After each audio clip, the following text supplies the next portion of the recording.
우리 믿는 사람들에게 예수 그리스도는 어떤 분이시냐라고 물으면 우리가 아는 대로 예수는 하나님의 아들이시다. 그리고 그분 역시 하나님이시다. 그죠? 그렇게 대답할 수 있죠. 또 우리의 죄를 대속하기 위해서 십자가에 죽으신 분이다. 그런데 그분이 십자가에 달려 돌아가시고 3일 만에 부활하셨다.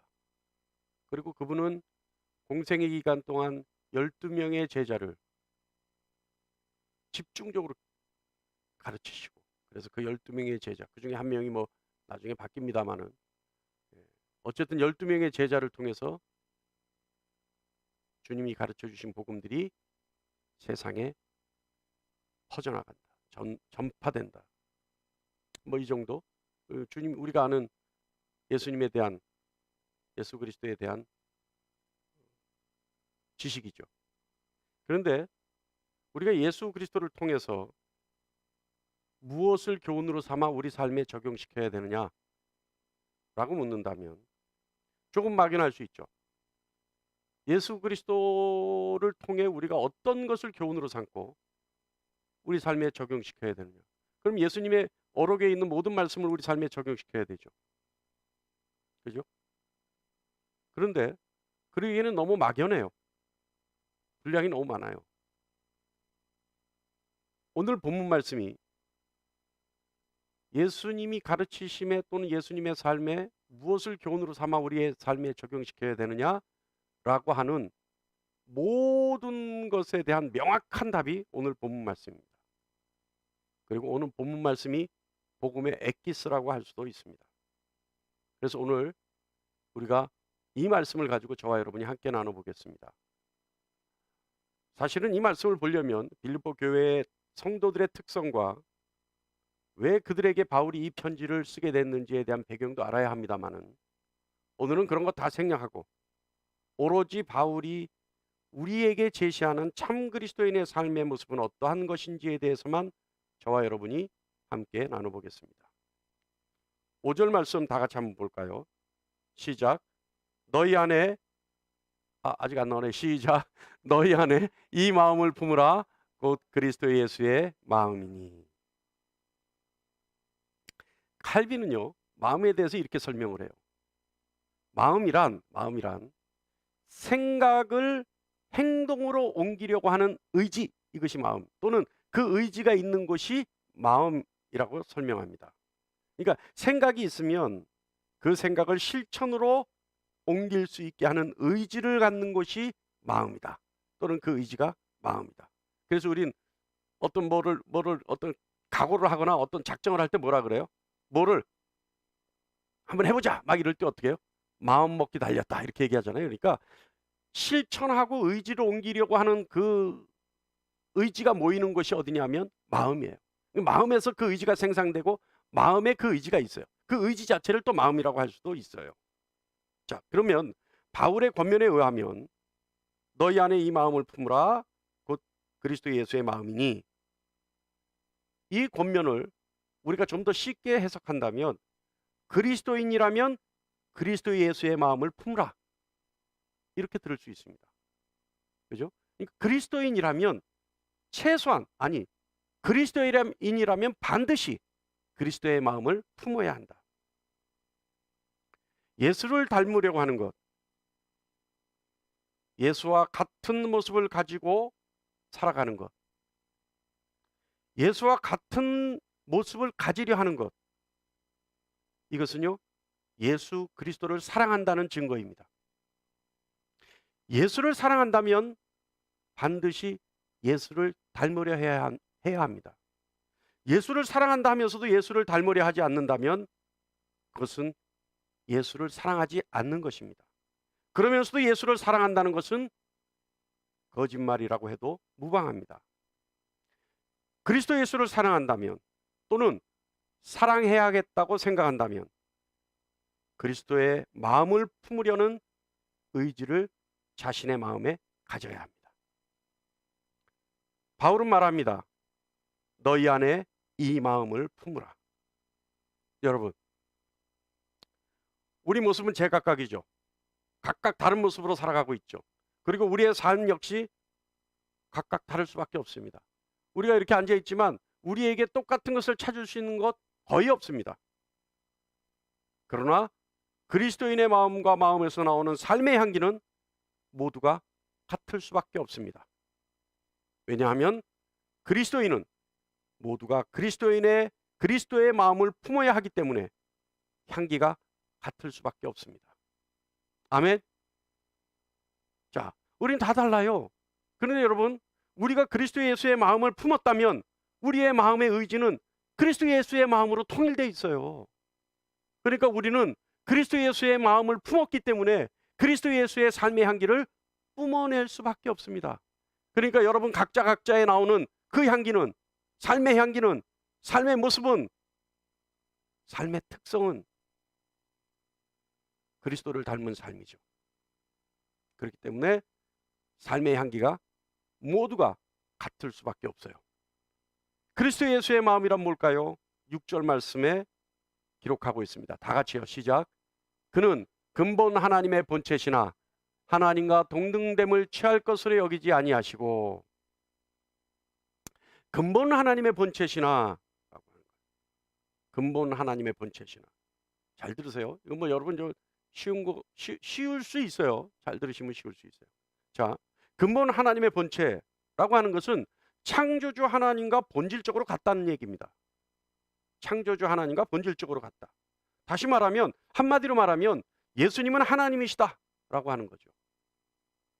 예수님이 인간의 몸으로 오셔서 인간의 형체를 가지고 계신 것인 것뿐이지 하나님의 특성과 자질을 모두 가지고 계시다라고 하는 의미입니다. 그렇기 때문에 예수님은 인간의 몸을 벗기만 하면 본질적으로 하나님이시라는 의미죠. 그래서 6절 후반부에 보면 후반부입니다. 하나님과 동등됨을 취할 것으로 여기지 아니하시고 라고 말씀하고 있습니다. 그러니까 근본 하나님의 본체, 근본 본질적으로 하나님이시고 예수님은 인간의 몸을 벗기만 하면 하나님이시기 때문에 하나님이시지만 하나님과 동등됨을 취할 것으로 여기지 아니하셨다. 다 같이 한번 다시 읽어볼까요? 6절 시작. 그는 근본 하나님의 본체시나 하나님과 동등됨을 취할 것으로 여기지 아니하셨다. 그죠? 그러니까 하나님이시지만 그는 아버지 하나님과 동등됨을 취할 것으로 여기지 아니하셨다. 동등한 자격과 조건을 가지고 있음에도 불구하고 그 신분과 권리를 주장하지 않았다는 뜻입니다. 사랑하는 여러분, 우리 아담 한번 생각해 보죠. 아담은 어땠어요? 아담은 피조물임에도 불구하고 사단과 결탁해서 하나님과 동등된 위치로 가려고 했습니다. 그것이 죄였죠. 아담은 피조물인 자신의 신분과 위치를 망각하고 오히려 하나님과 같은 신분을 보장받으려고, 아니 신분을 쟁취하려고 선악과를 따먹고 하나님과 동행하는 동반자의 위치에서 쫓겨나는 신세가 됐죠. 아담은요, 피조물임에도 불구하고 하나님과 같이 되려고 했어요. 피조물임에도 불구하고 하나님과 같은 조건, 같은 자격, 같은 권리, 능력을 누리려 했어요. 그 결과 아담은 하나님 앞에 죄를 짓게 맙니다. 그러나 그리스도께서는 하나님이심에도 불구하고 하나님의 사역을 위해 자신의 권리를 주장하지 않았고 능력도 포기하신 겁니다. 아니, 포기한 것이 아니라요, 정확하게 얘기하면 자신의 생각에 의미나 가치를 두려워하지 않으셨다라고 하는 의미입니다. 그래서 6절 후반부에 여기지 아니하셨다라고 기록하고 있죠. 여기지 아니하셨다. 본인 스스로가 그렇게 생각하지 않았다는 거예요. 본인 스스로가 그것에 대해서 어떤 것도 주장하려고 하는 생각을 하지 않았다는 거죠. 그런데 여러분, 우리는 얼마나 자기 주장에 강해요. 우리는 얼마나 자기 생각을 주장하려고 합니까? 그죠? 자기 생각을 남들이 몰라주면 얼마나 견디기 힘들어 하나요? 심지어 하나님의 생각보다 내 생각을 우선하지 않습니까? 하나님 뜻보다 내 생각에 더 가치를 두려 하지 않나요? 어떤 분 그래요. 목사님 난 그런 적 없는데요. 근데요, 여러분 기도 들어보면 알아요. 그분이 원하는 걸 들어보면 알아요. 어떤 분들은요, 기도하는 거 보면 하나님과 싸움하는 것 같아요.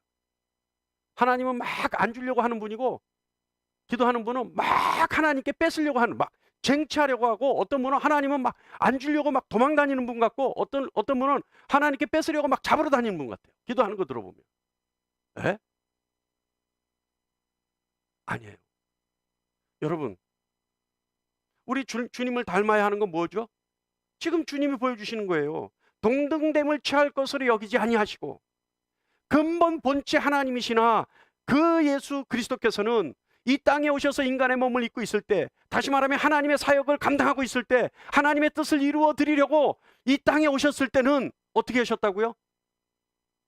하나님과 같이 되려고 하는 것. 그 어떤 것도 포기하셨다는 겁니다. 주님은 하나님 앞에서 자신의 생각과 자신의 의지에 가치를 두려워하지 않으셨습니다. 여러분, 우리가 주님의 마음을 닮아야 하는 것 이거예요. 첫 번째는요, 뭐예요? 하나님 앞에서 자신의 생각과 자신의 의지에 전혀 가치를 두려워하지 않은 것. 그래서 오로지 하나님의 뜻과 하나님의 의지만 존중했던 것. 그것이 주님의 마음을 닮아야 하는 첫 번째 부분입니다. 저와 여러분은 우리 주님의 마음을 닮아서 주님의 뜻과 의지 앞에 우리의 생각과 우리의 의지의 가치를 버릴 수 있는 용기를 갖는 저와 여러분이 되기를 간절히 축원합니다. 아멘. 할렐루야. 근데 참 이상해요. 뭐 신앙의 연조가 길고 짧고, 신앙이 깊고, 뭐 어떻게 보면 또 얕다라고 표현하기는 좀 우습지만, 어쨌든 뭐 모든 신앙인들이 뭘 버리자 이러면 절대 아멘 안 해요. 뭘 포기하자 이러면 절대 아멘 안 해요. 하나님의 축복이 있을 거다 이러면 막 미친 듯이 아멘해요. 예? 하나님으로부터 받을 수 있다 이러면 막 아멘해요. 근데 뭘 포기하자, 버리자, 뭐 우리도 십자가를 지자, 뭐 우리도 가시밭길을 가자 이러면 웬만하면 아멘 안 해요. 여러분, 우리도 주님의 마음을 닮아서, 주님의 마음을 가져서 우리의 생각과 의지를 하나님의 뜻과 계획 앞에서 과감하게 무시하고 버릴 수 있는 저와 여러분이 되기를 간절히 축원합니다. 7절 말씀 보면요, 자, 6절부터 제가 읽겠습니다. 그는 근본 하나님의 본체시나 하나님과 동등됨을 취할 것으로 여기지 아니하시고 오히려 자기를 비워 종의 형체를 가지사 사람들과 같이 되셨고. 7절. 그죠? 자, 7절 여러분 다 같이 한번 읽어볼까요? 시작. 오히려 자기를 비워 종의 형체를 가지사 사람들과 같이 되셨고. 여기서 중요한 거는요, 우리가 주님이 이 땅에 오셔서 인간의 몸으로 오셨다는 거 우리 다 알고 있죠. 중요한 건 비우다라고 하는 거예요. 뭘 비웠냐? 이 비웠다라고 하는 것은요, 쏟아 버렸다라고 하는 뜻입니다. 그냥 있는 것을 버리는 것이 아니라 있는 것을 탈탈 털어서 쏟아 버렸다는 거예요. 무슨 말이냐면 예수님이 자신의 것을 털어버리고 모든 것을 하나님의 것으로 채우셨다는 뜻이에요.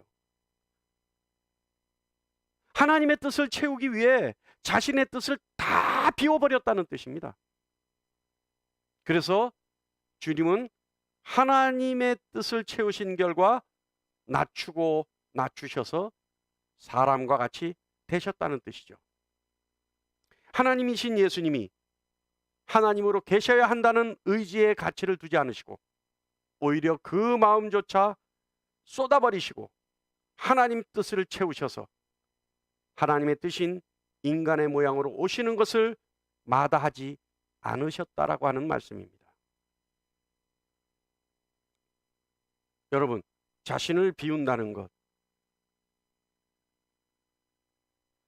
스스로가 능력이 있어 마음껏 채울 수도 있는데도 불구하고 비워버린다는 것. 이거는 인간에게서는 찾아볼 수 없는 것이죠. 사람들은요, 소유하고 싶은 욕망을 가지는 것은, 사람들이 소유하고 싶은 욕망을 가지는 것은요, 없을 때 엄습하는 두려움 때문에 소유하고자 합니다. 갖고 싶은 욕망이 일어나는 것은요, 가진 것이 없을 때 겪을 수 있는 어려움에 대한 두려움이 싫어서 자꾸 갖고 싶어지는 거죠. 또요, 가지려고 하는 것, 악착같이 가지려고 하는 것은요, 없을 때 밀려왔던 그 상실감이 두려워서. 그러니까 없을 때 밀려왔던 그 상실감을 경험한 사람이 그 상실감이 두려워서 그 상실감을 보상받기 위해 더 악착같이 가지려고 하는 겁니다. 인간도요, 어떤 때는 버릴 때가 있어요. 여러분, 어떤 때 버리는 줄 아십니까? 인간이 비워버릴 때가 있어요. 어떤 때 비워버리는 줄 아세요? 대안이 있을 때 비워버려요. 다시 말하면 지금 가지고 있는 것보다 더 좋은 것으로 채울 수 있을 때 비워버릴 수 있어요. 그러니까 지금 가지고 있는 것보다 더 훌륭하고 좋은 것을 가질 수 있는 계획이 있고 대안이 있을 때는 과감없이 버려버려요. 그런데 그런 대안이 없으면 버리지 않아요. 지금 우리 집은 살림을 버리려고 노력합니다. 웬만한 건 다 버리려고 노력해요. 너무 많아요. 요번에 이사해 보니까 짐이 너무 많아요. 너무 많아요. 이 이삿짐 싸시는 분이 와서 보고 늘 놀래는 게 이삿짐 양이에요. 이게 워낙 오래 묵은 거라 제 아내가 버리기도 어려워해요. 그런데 요번에 용기를 내서 다 버립니다. 하도 버리다 보니까 이제 버리는 게 아니라 요새 왜 리사이클 마트 같은 데 있잖아요. 그게 당근 마트 뭐 이런 데 있잖아요. 거기다 이제 안 버리니까 거기다 이제 올려요. 버리긴 아까우니까 그래도 싸게라도 팔릴 요량으로 올려요. 네? 제가 알기로는 수입이 꽤 되는 것 같아요. 근데 창피할 때가 있어요. 언제냐면 신방 가서 하나님 말씀 열심히 전하는데 갑자기 핸드폰에서 당근 이래요. 그거 좀 저 묵음으로 좀 해놓으라니까 피드백을 바로 해줘야 되니까 항상 그래요. 요즘 아주 당근 소리가요. 당근 소리가 핸드폰 뭡니까 제 아내를 찾는 그 핸드폰 전화 오는 소리보다 많아요. 당근. 근데 걔 애기가요. 참 당근 왔어요 이래. 제발 좀 꺼놨으면 좋겠는데. 저희가 지금 그것도요, 사실은 제 아내가 엄청난 용기를 내서 없애는 거예요. 많이 없애서요. 지금 많이 없애서. 근데 덩어리 큰 짐을 아직 못 없애고 있어요. 근데 제 아내가 어느 날 일시에 다 버릴 수 있는 방법이 있습니다. 뭘까요? 다 버리고 좋은 것으로 사줄게 이러면 다 버려요. 그죠? 그러니까 인간은 자기가 가지고 있는 소유한 것에 대해서 버리려고 하는 것 엄청난 용기가 필요하죠. 그런데 인간이 아무 조건 없이 그냥 갖다 버릴 때가 있어요. 언제라고요? 대안이 있을 때. 그러니까 인간에게는 자기를 비워서 다른 어떤 이의 것으로 채워버린다는 것, 이것은 상상할 수 없어요. 그런데 주님은 어떻게 하셨다고요? 예수님은 하나님의 것으로 채우기 위해 모든 것을 비워버리셨습니다.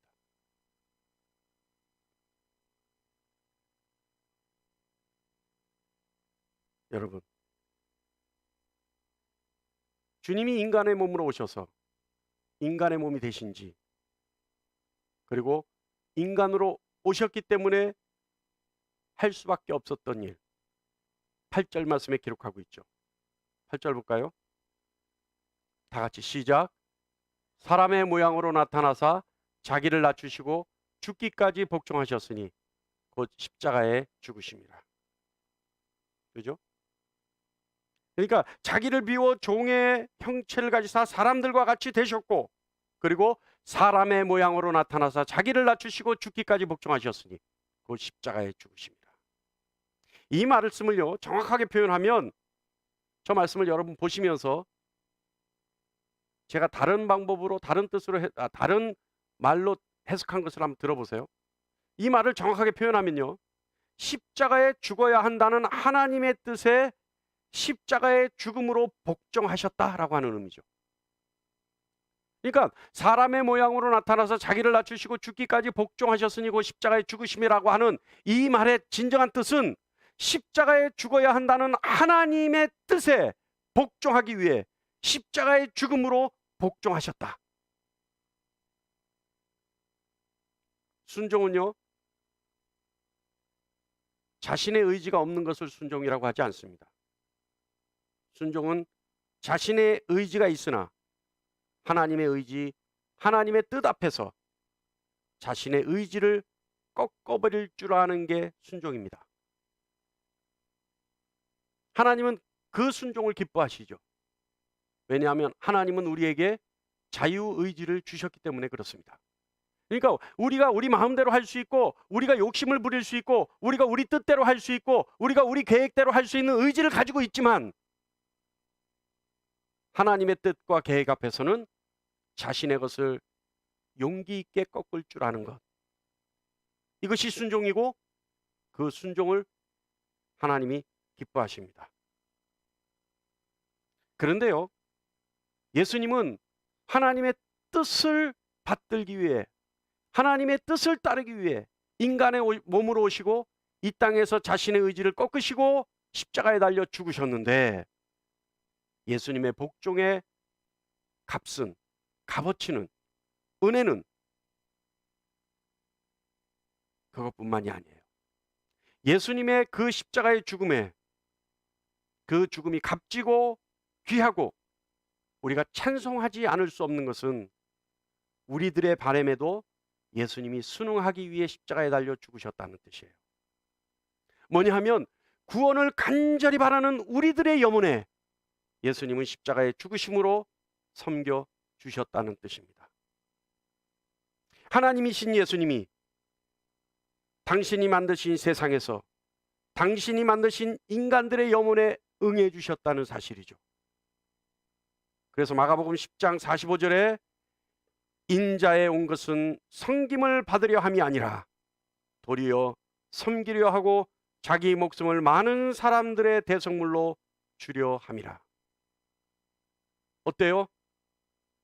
하나님이신 예수님이 하나님의 뜻을 받들어 이 땅에 오셔서 십자가에 죽으심은 섬김을 받기 위해서가 아니라 오히려 우리의 간절한 바람, 우리가 구원을 간절히 바랬던 그 마음에 부응하시기 위해서, 그래서 대속물로 주기 위해 이 땅에 오셨다라고 하는 뜻입니다. 예수님의 죽기까지 복종의 진정한 가치는 하나님의 뜻뿐만 아니라 보잘것없는 피조물에 불과한 인간을 위해 인간의 영혼의 간절한 바람에 응해 주시기 위해 이 땅에 오셨다는 거죠. 그래서 예수님은 낮추고 낮추시고 또 낮아지고 또 낮아져서 우리 뜻에 부응해 주셨습니다. 낮아진다는 것은요, 철저하게 자기 자신을 부인하는 것이에요. 내가 낮아진다라고 하는 것, 철저하게 자기 자신을 부인하는 겁니다. 여러분, 자기 자신을 부인하지 않으면 절대 낮아질 수가 없어요. 인간은요, 누구나 다 우쭐하고 싶죠. 누구나 다 인정받고 싶어요. 누구나 다 생색내고 싶어요. 누구나 다 하는 일에 잘했다 칭찬받고 싶고 높이 올라가고 싶어요. 그런데 자기 자신을 부인하는 것, 자기 자신을 부인하지 않으면 절대 낮아질 수 없습니다. 그런데 보네포는 이렇게 얘기해요. 자기 자신을 부인하는 것이란 하나님만 알고 하나님만 바라보는 것, 이것이 자기 자신을 부인하는 것이라고 얘기합니다. 자기 자신을 부인하는 것은 뭐라고요? 주님만 알고 주님만 바라보는 것, 이것이 자기 자신을 부인하는 것이라는 거예요. 주님은요, 육신으로 오셔서 하나님만 알고 하나님 뜻만 바라보셨다. 그래서 자기를 낮추시고 낮추시고 낮아지시고 낮아지셔서 인간의 몸으로 오시고 하나님 뜻에 복종하시고 십자가에 달려 죽으시고, 그래서 우리의 바램인 구원의 대속의 십자가의 죽음을 기꺼이 감당하셨다 라고 하는 뜻이 7절 말씀입니다. 8절 말씀이네요. 여러분, 우리가 주님의 마음을 가져야 한다면, 이 시간 우리가 주님의 마음을 가져야만 한다면 자기 자신을 부인해야 합니다. 자기 자신을 부인할 줄 아는 저와 여러분이 되기를 간절히 바랍니다. 자기 자신을 부인하는 건 어떻게 하는 거라고요? 나를 부인하는 건 어떻게 하는 거라고요? 주님만 알고 주님만 바라보는 것. 나를 보고 나를 세우는 것이 아니라, 나를 나타내는 것이 아니라, 나를 드러내는 것이 아니라 주님만 알고 주님만 바라보는 것. 이것이 자기 자신을 부인하는 겁니다. 여러분, 주님의 마음을 갖는, 주님의 자기 자신을 부인했던 그 마음을 갖는 저와 여러분이 되기를 간절히 축원합니다. 할렐루야. 뭐 자꾸 버리자 그러고, 뭐 자꾸 비우자 그러고, 뭐 자꾸 부인하자 그러고 뭐 이러니까 점점 갈수록 힘이 빠지세요. 이제 다 비우고 다 빼고 다 비웠으니까 뭐예요? 이제 자기를 더 낮출 것도 없고 부인할 것도 없으니까 이제 힘이 다 빠져버리셨어요. 근데 사실은요, 기독교인은 힘이 빠져 있어야 돼요. 힘이 빠져 있어야, 자기 힘이 빠져야 자기 의지에도 힘이 빠지고 뜻에도 힘이 빠지고 자기 생각에도 힘이 빠지고, 예? 그래야 하나님이 채우시고 하나님이 또 이끌어 가십니다. 여러분, 금식 왜 해요? 금식 왜 해요? 저는요, 금식하는 이유가요, 한두 가지밖에 없어요. 왜요? 내 육신의 힘이 너무 강하니까 힘 빼서 주님 것으로 채우려고. 예? 내가 혈기가 너무 강하니까 그 혈기, 육신의 혈기를 금식함으로 힘을 다 빼가지고 죽이고 그 다음에 성령의 은혜로 채우려고 금식하는 거예요. 예? 그리고 또 하나님 정말 우리의 간구를 안 들어주실 때 생명 걸고 곡기 다 끊고 하나님 앞에 대면하기 위해서 금식하는 거예요. 그죠? 예? 그러니까 여러분, 오늘 말씀에 힘이 빠졌다? 은혜요, 축복입니다. 할렐루야. 할렐루야. 예. 오늘 말씀에 힘이 빠지는 거 당연히 힘이 빠질 수밖에 없는 말씀이에요. 그런데 누가 위로해줘요? 오늘 말씀으로 힘이 빠졌지만, 송력춘 목사가 전하는 이 말씀에 여러분 힘 빠졌지만, 힘 빠진 여러분에게 하나님이 은혜를 채워주시고 채워주셔서 충만하게 된 여러분에게 하나님이 위로해 주시는 거예요. 할렐루야. 그러니까 여러분, 설교에 위로받으려 하지 마세요. 설교에 찔리고 무너지고 깨지고 힘이 빠진 여러분에게 하나님이 은혜로 채워주십니다. 그래서 그 은혜로 여러분에게 위로해 주십니다. 할렐루야. 할렐루야. 자, 오늘 말씀 보면요, 우리가 세 단락으로 나눌 수 있어요. 첫 번째 단락은 그리스도인들은 하나님의 마음을 품어야 한다. 이것이 이제 전제죠. 명제죠. 이게 첫 번째 말씀이에요. 첫 번째 단락이에요. 근데 두 번째 단락은 뭐냐? 그렇다면 주님의 마음은 무엇이냐? 라고 하는 거예요. 그래서 조금 전에 우리가 다 했죠. 주님의 마음은 무엇이다. 그런데 세 번째 단락은 뭐냐? 주님의 마음을 하나님이 어떤 상급을 주셨는가? 그런 주님의 마음을 가지셔서 주님이 스스로를 부인하시고 하나님의 뜻을 존중하기 위해, 받들기 위해 십자가에 달려 죽으셨는데, 인간의 몸으로 오셔서 십자가에 달려 죽으셨는데, 그럼 그 결과는 과연 무엇이었느냐? 이게 세 번째 단락이에요. 세 번째 단락은 9절서부터 11절 말씀에 있습니다. 자, 성경 다 찾으셨으니까 우리 9절부터 11절 말씀 다 같이 한번 읽어볼까요? 시작.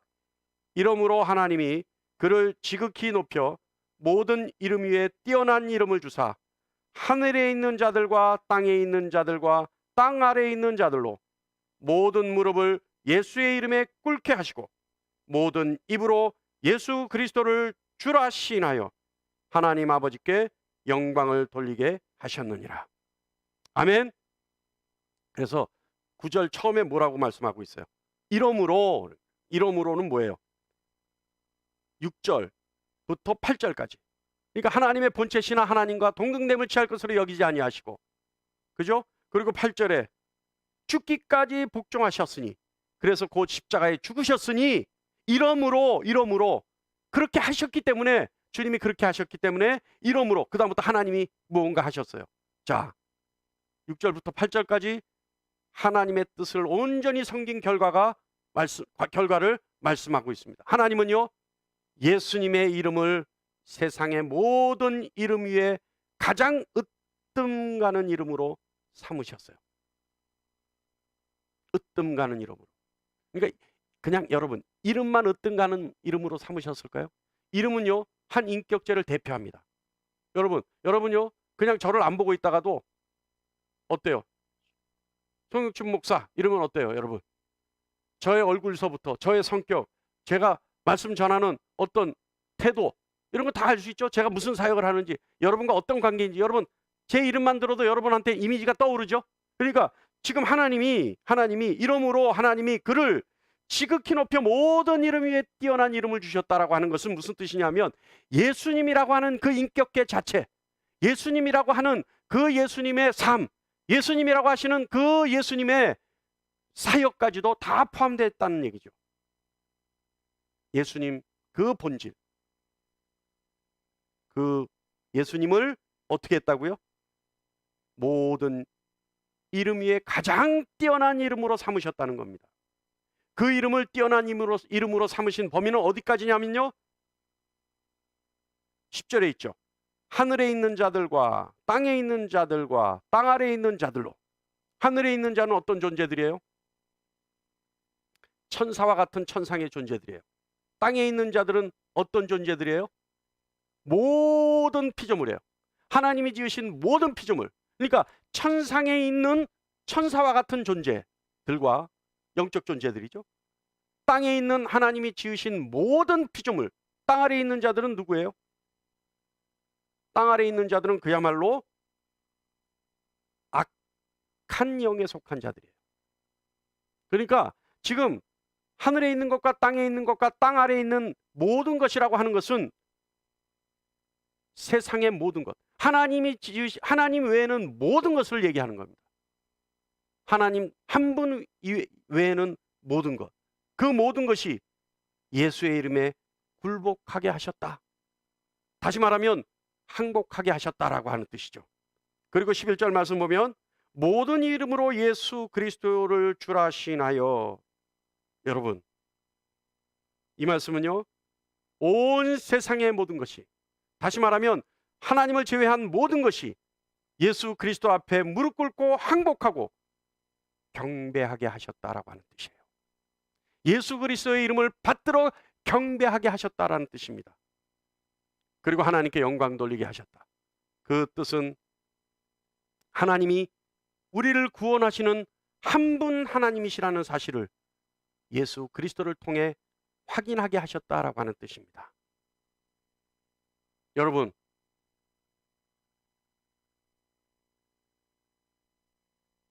하나님은요, 예수 그리스도를 이렇게 인정하셨어요. 예수 그리스도께서 죽기까지 복종하셔서 십자가에 죽으시니 하나님은 예수님의 이름을 가장 읍등가는 이름으로 세우시고 하늘에 있는 것과 땅에 있는 것과 땅 아래에 있는 것들로부터 예수 그리스도를 주라 시인하게 하시고 모두가 무릎 꿇어 예수 그리스도께 항복하게 하고 예수 그리스도를 경배하게 하셨습니다. 할렐루야. 우리 마가복음 10장 43절로 44절 말씀 한번 볼까요? 시작. 너희 중에 누구든지 크고자 하는 자는 너희를 섬기는 자가 되고 너희 중에 으뜸이 되고자 하는 자는 모든 사람의 종이 되어야 하리라. 여러분, 우리 솔직히 말하죠. 우리 세상에서 으뜸되고 싶지 않습니까? 예? 우리 저 권사님들, 노권사님들 경로당 가서도 제일 머리가 되고 싶지 않으세요? 예? 예? 우리 모두요, 인간의 본성이 그래요. 그래서 참 신기한 게요. 뭐 옛날 노래 중에 그런 거 있죠. 뭐 어디 가다가 뭐 사장님 하면 아주 옛날 노래 아니에요? 그 뭐 저 60년대 노래 아니에요? 그 가수는 누군지 모르겠습니다만은 어디 가다가 길을 가다가 사장님하고 부르면 전부가 다 돌아본다는 거 아니에요? 그 가사 중에 그 기억나세요? 그런 노래? 예? 예. 그런 노래 있어요. 길을 가다가 사장님하고 부르면 모두가 다 돌아본대요. 근데 인간의 욕망이 얼마나, 특히 한국 사람들은요, 얼마나 으뜸이 되고 싶어 하냐면요. 요즘은 사장은 우습습니다. 요즘은 웬만하면 다 회장이에요. 다 회장이에요. 요즘은요, 부동산을 해도 회장이에요. 예? 자기네들끼리 뭐, 무슨 회장, 무슨 회장. 알고 보니까 부동산 업자들이야, 다.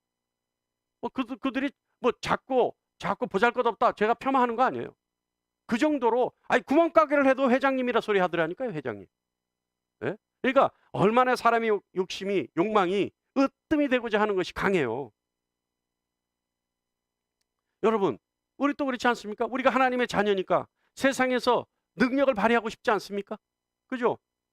우리가 하나님의 자녀인 만큼, 하나님의 자녀로 불리우는 것만큼 우리도 세상에서 능력을 발휘하고 싶죠.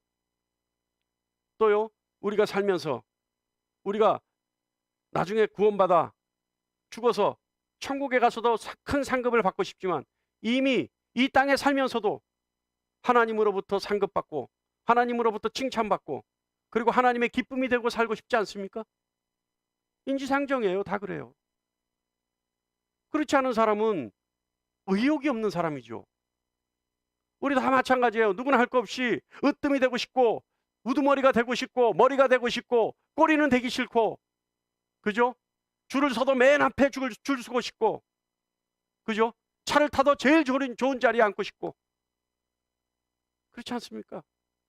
그리고 하나님의 자녀로서 나가서 하나님의 능력 다 발휘하고 싶고 하나님한테 늘 칭찬받는 삶을 살고 싶지 않습니까? 그렇다면 여러분, 다른 방법 없어요. 다른 방법 없습니다. 그리고 그렇게 살고 싶다면 방법은 단 하나, 주님의 마음을 가져야 합니다. 할렐루야. 주님의 마음을 가지면 그렇게 될 수 있어요. 왜요? 주님이 그렇게 하시니, 주님이 그렇게 하셨으니 하나님이 주님을 으뜸으로 세우셨거든요. 그래서 온 피조물들이 주님 이름에 무릎 꿇게 하시고 예수 그리스도를 주라 시인하게 하셨거든요. 예수 그리스도를 나의 주인입니다라고 인정하게 하셨거든요. 여러분, 이 세상에 살면서 다시 얘기합니다. 으뜸이 되고 싶고 하나님의 능력으로 살고 싶고 하나님께 칭찬받는 하나님의 기쁨이 되는 삶을 살고 싶다면 예수 그리스도의 마음을 가지십시오. 유일한 방법입니다. 하나님이 받들어 주시는 유일한 방법입니다. 그래서 주님의 뜻을 자기 자신의 삶의 최우선으로 두어야 합니다. 아무리 자신의 생각과 뜻이 좋고 훌륭하게 보여도 버려버려야 합니다. 자기 자신의 모든 것을 비워버리고 주님의 마음으로 채워야 합니다. 그리고 주님만 바라봐야 합니다. 할렐루야. 근데 여러분, 지금 맞아, 그래야 돼, 그래야 맞아. 그런데 말은 쉽지 그게 어디 행동으로 옮기기가 쉬운가요? 그죠? 그런데 여러분, 하나님은 우리의 연약함을 아시잖아요. 우리가 말은 쉽게 해도 행동으로 옮기려 하는 때는 정말 너무나 연약해서 어려워한다는 거 하나님이 아시잖아요. 그래서 하나님이 보내주신 분이 있어요. 성령 하나님이셔요. 우리가 지금 우리 뜻보다 주님의 뜻을 우리 삶의 최우선으로 두기를 원하고 내 생각보다는 항상 주님의 생각이 옳다라고 하고 내 생각을 버려버리고 자기 자신의 마음을 비워 주님의 마음으로 채워버리고 오로지 주님만 바라보기로 작정한다 하더라도 우리가 약해서 이루지 못할 때 하나님은 우리에게 성령 하나님을 보내주셔서 우리로 하여금 주님을 닮으려 하고 주님의 마음을 가지려만 한다면 우리에게 이룰 수 있게 해주십니다. 깨달을 수 있는 저와 여러분 되기를 간절히 바랍니다. 우리가 그런 의지만 가진다면 성령 하나님이 그 모든 것을 채워주십니다. 그리고 결과는 하나님의 몫이요 하나님이 하실 일입니다. 우리는 살아계신 하나님을 믿습니다. 그렇기 때문에 반드시 이루어집니다. 우리가 주님을 사랑한다면 주님만 알고 주님만 바라봐야 합니다. 그래서 주님의 마음을 품어야 합니다. 오늘 고난주간 목전에서 저와 여러분은 주님의 마음을 가져서 이번 고난주간 주님이 고난받으신 그 길로 주님과 함께 같이 가며 주님과 함께 십자가에 못 박힐 수 있는 우리 아멘교회 성도들 되기를 간절히 원합니다. 그랬을 때 하나님은 하늘에 있는 것과 땅에 있는 것과 땅 아래에 있는 것들이 예수 그리스도의 이름에 무릎 꿇게 하시고 예수 그리스도를 주라 시인하여 하나님께 영광 돌리게 하신 그 하나님의 뜻이 저와 여러분에게 반드시 이루어지리라 저는 확신합니다. 2021년 고난주간 주님의 마음을 갖는 다짐으로 임하는 저와 여러분 되기를 간절히 축원합니다. 기도하겠습니다.